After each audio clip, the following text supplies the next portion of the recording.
People keep asking the same question: is crypto still early? They ask it with anxiety, as if a single word, yes or no, could settle everything. But reality is not that simple.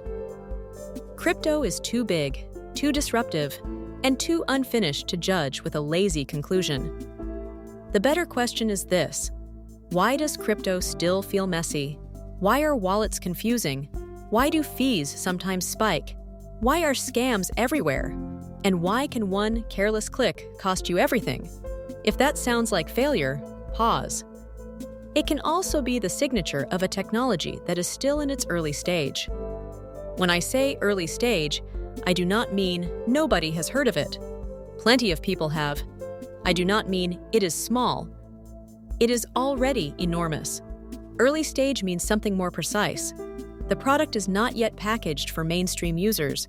Standards are still forming, safety is not default, and the ecosystem is still arguing about the best foundations to build for the future. That perspective matters, especially if you care about crypto investment, because early technology behaves differently from mature infrastructure. Think about the internet in the dial-up era. The internet was clearly the future, but using it was painful. Connections were slow, payments felt risky, spam and viruses were everywhere. Yet the internet did not disappear. It grew up. It became normal, invisible, and reliable. Crypto is going through a similar adolescence. That is why the smartest crypto investment mindset is not blind optimism or cynical dismissal, but clear-eyed realism about what is still missing. Sign number 1. User experience is still harder than it should be. A normal person tries basic steps: create a wallet, back up a seed phrase, send assets on the correct network, understand gas fees, sign a transaction, or move funds across chains, and quickly feels overwhelmed. In any technology that is ready for the masses, basic actions should feel effortless. When the average user needs tutorials just to avoid mistakes, you are looking at a system that has not finished its packaging in phase. Sign number 2. Security is still expert mode. In traditional finance, if you lose access, you can reset credentials. If a card is stolen, there are procedures, protections, and support. In crypto, a single wrong signature, a fake website, a malicious token, or an overly broad approval can drain a wallet in minutes. That is not said to scare you. It is said to describe the current reality. Until everyday safety tools become standard, permissions that are clear, warnings that are accurate, recovery that is practical, crypto will remain early stage for the mainstream. Sign number 3. Scaling and fees still break under pressure. In high-demand moments, some networks slow down or become expensive, and users feel the pain immediately. Mature systems are designed to handle the peak usage without drama. Crypto is actively evolving its architecture, from Layer 2 networks to roll-ups, sharding, and modular designs, precisely because the industry is still building the kind of capacity the world will expect. Sign number 4. Interoperability is fragmented.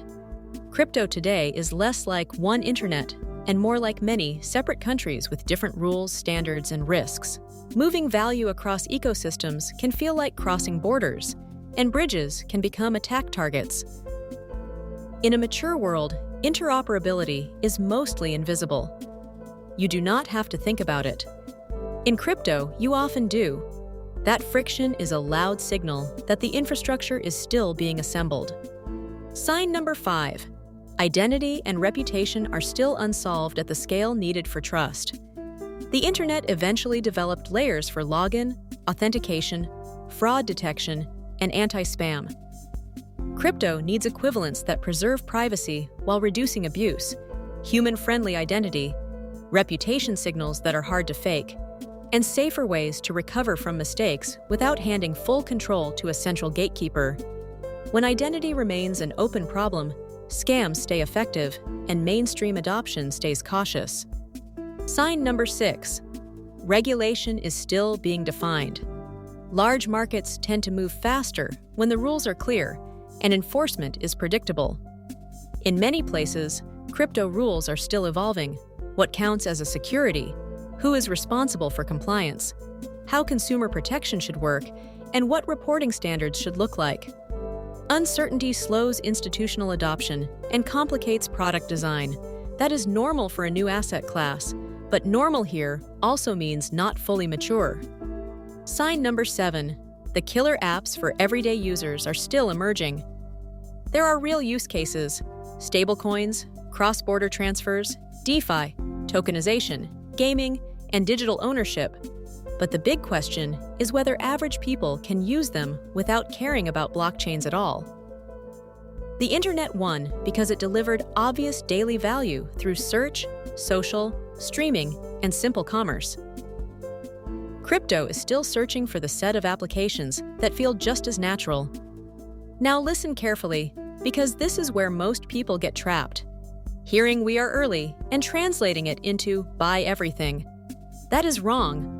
Early technology creates massive dispersion. A few giants, many failures. The dot-com era proved the internet was inevitable, but most dot-com companies still went to zero. So the real job is discipline.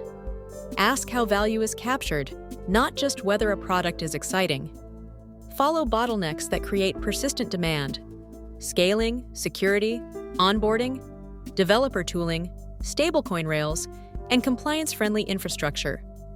Use a barbell approach: sturdy core positions plus small, deliberate high-risk bets, and treat operational security as part of your edge. If you do crypto investment with evidence instead of stories, you stop chasing hype and start making decisions that can survive volatility. That is how crypto investment becomes a process instead of a gamble. Here's the simple picture to end on. Crypto will feel mature when it becomes boring, when wallets are as easy as everyday payment apps, when risk warnings are default and permissions are transparent, when cross-chain activity is seamless, when regulation is clearer, and when people use blockchain-powered products without even noticing. We are not there yet, and that is exactly why crypto still looks like early-stage technology. If you want the next step, I can turn this into a practical checklist for safer participation and smarter crypto investment, so you can navigate this era with a calm head and a steady compass.